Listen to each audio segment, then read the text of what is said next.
Hi all, it's JK here with another video. So this is a tips and tricks video. It's actually about 9 videos condensed into one.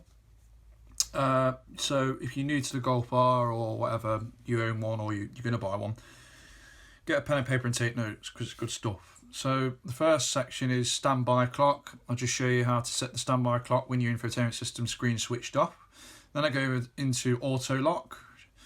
Basically the doors lock when you drive on, important feature. Then I go over the battery voltage feature, which is SOC, shows you how much charge is in your battery.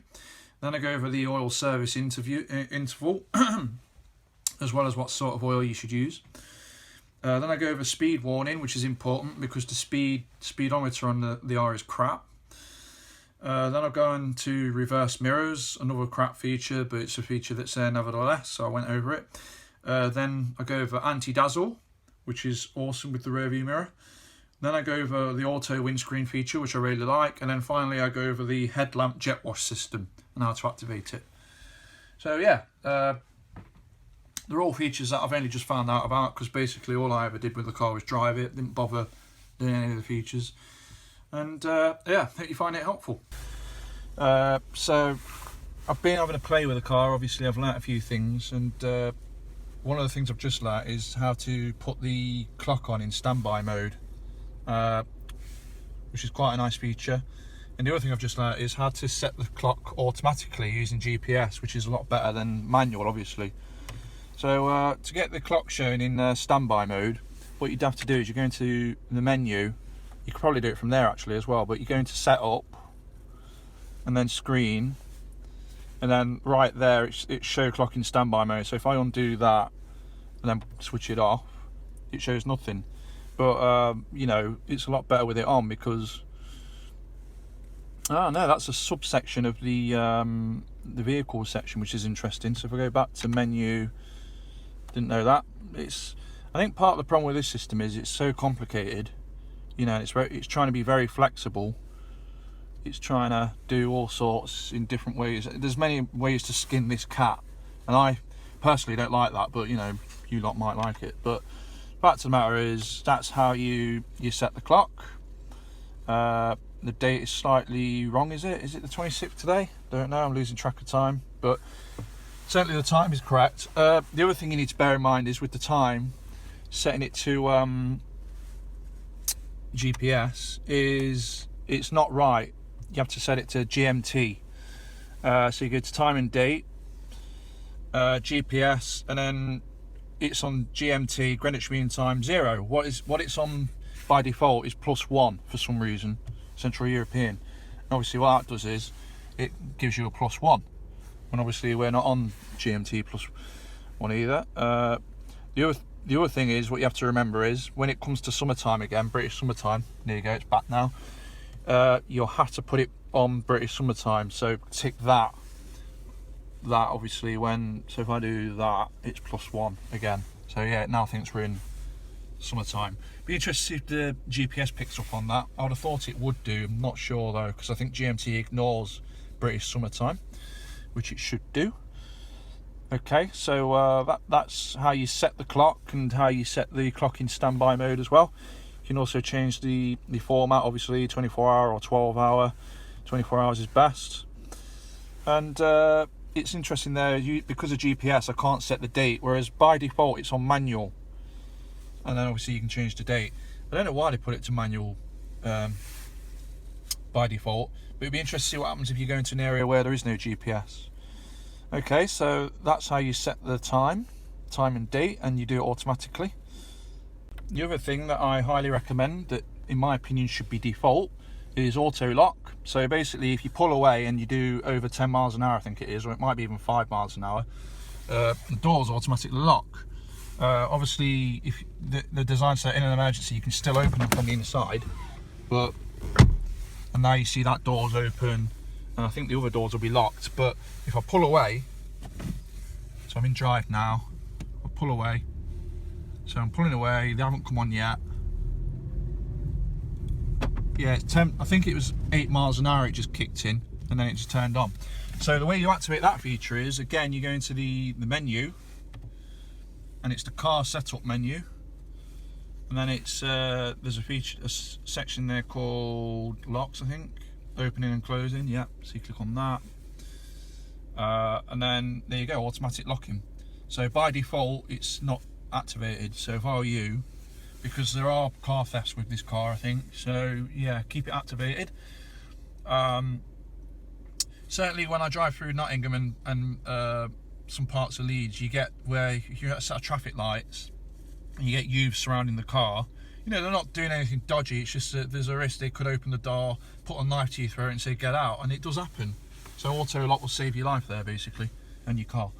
So yeah, that's auto lock, which in my opinion should be default. I don't know why it's not. The other tip is how to get a voltage reading out your battery, at least from VW software anyway. I mean, the best thing to do is get a voltmeter reader. My battery is running at 12.12 volts, so that means very flat. And I tried charging it with my trickle charger and that doesn't seem to have worked, so obviously I need to buy another charging unit, or you could take it into the dealer and they recharge the battery for you. But what you have to do is you have to hold down this centre button here while the car's switched off. If you try and do it while the car's on, it will give you the time, but then it will give you service interval. Whereas it's supposed, when the car's off, it goes time and then it goes SOC, I think. It's not doing anything now, should do it again. Time, service, yeah. So turn the car off, but you leave the key in the ignition, I think.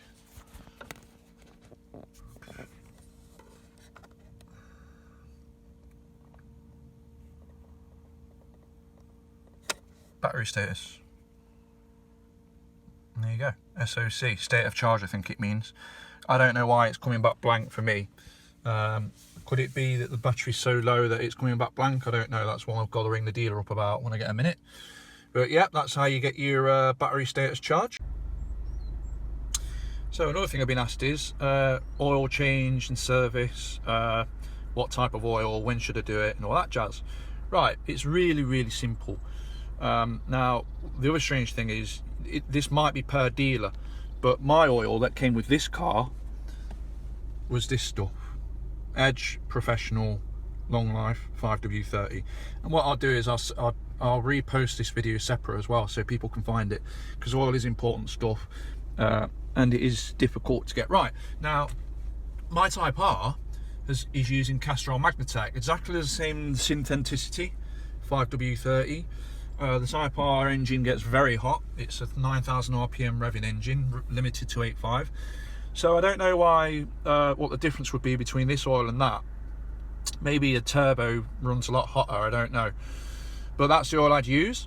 Now, as for when to do the oil change, it all comes down to, go to menu, then go to settings, sorry, setup, and it's in here, I think. No, it's not. It's in car then. If it's not there, car, then setup. Down at the bottom,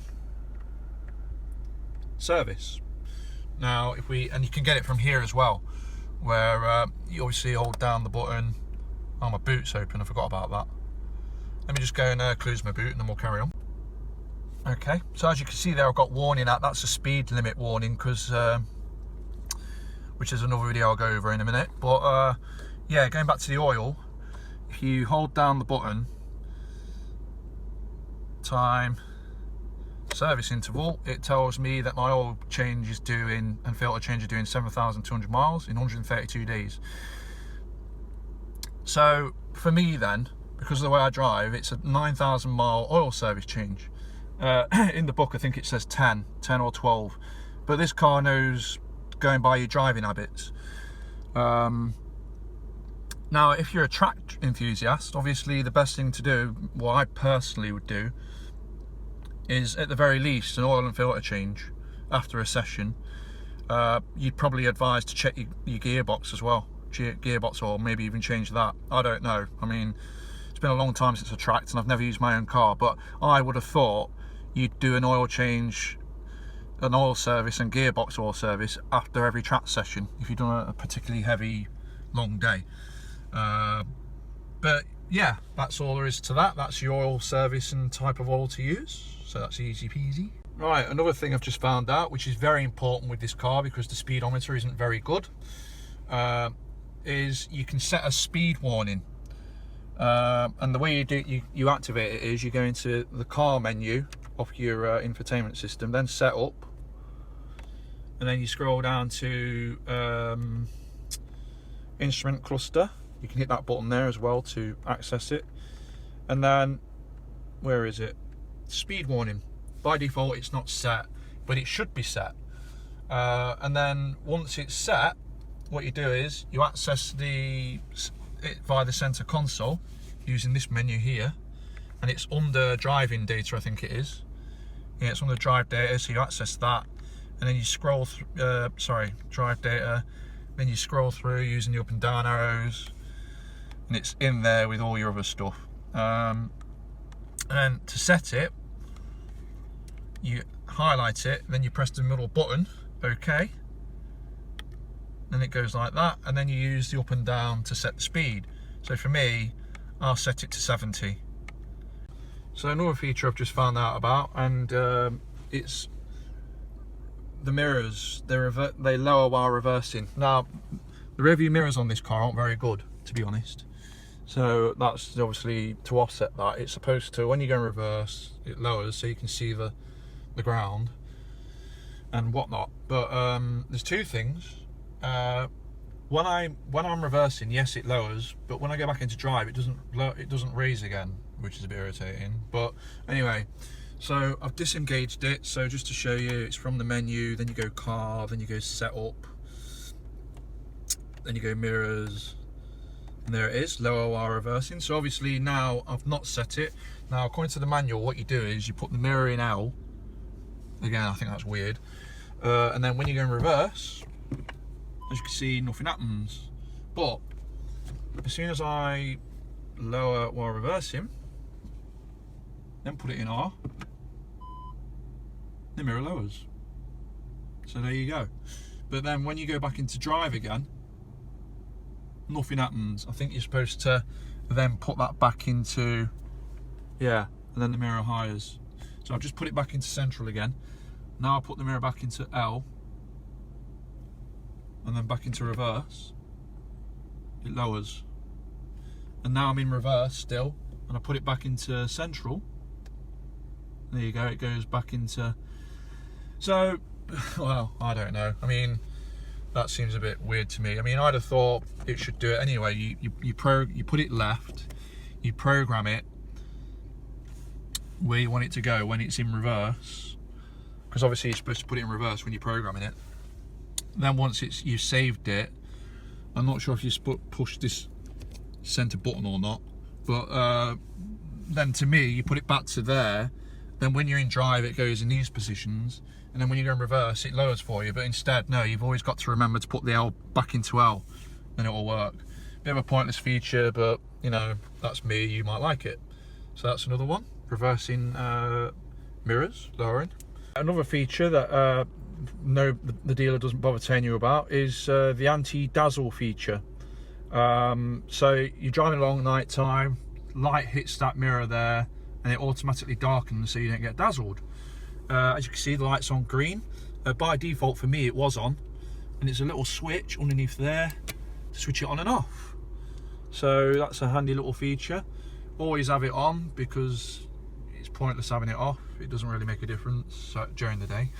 So I don't know why you'd have it off. So yeah, that's another feature that I found out quite early on actually. I saw you sort of figure that's what it's doing, because you can't really, there's no manual switch, so, and everything else is electronic, so you know, it's just common sense really.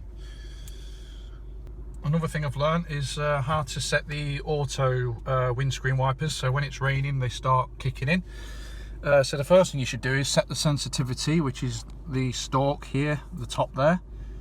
So that means a little dribble of rain and they'll kick in to the right, and then to the left they're very minimal sensitive. Then you put it into INT, intermittent. So because we're in manual mode at the minute, the wipers are kicking in. Just wait for them to kick in again, just to put the rear one's kicked in as well. see which goes first, the rear one or the front one. Yeah, there you go.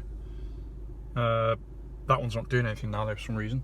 Right, so then you go into the car section, set up, mirrors and wipers. There you go, just come on again. And then when you put it onto automatic, that should stop them running now. So let's see if the rear one, I don't know about the rear one though, that's weird. I think that's a bug, because it seems to kick in, and then when everything's honky-dory and everything's dry, as you can see, it keeps going. And there seems to be no controls for the rear one either, from what I can see. So maybe you can give me a tip on that. Where do you control the rear wipers? I've switched off kicking in reverse, but we'll put it on. But yeah, as you can see, they're kicking in. But now the front has stopped. So now if I go outside and wet the car, which I've got my hose pipe ready,